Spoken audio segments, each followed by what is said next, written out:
Well, the next lesson is the article the. The article the has two different forms in Espanol, el and la. El is a masculine article and la is a feminine article, and we're going to learn when to use which.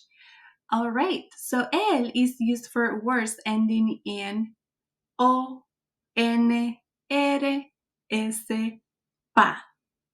For example, el niño. El niño ends with an o sound, o, letra o.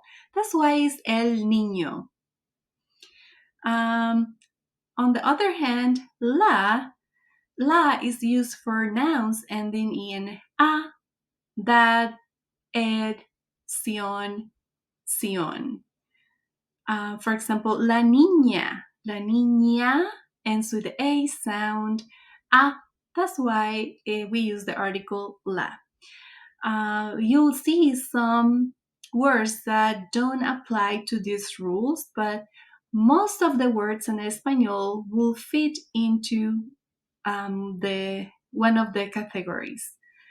So I'll repeat the vocabulary and you can repeat after me. El niño,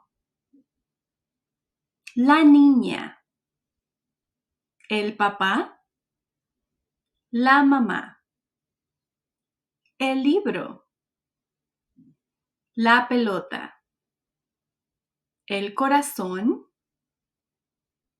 la felicidad, el pintor, la red, el arpa, la lección.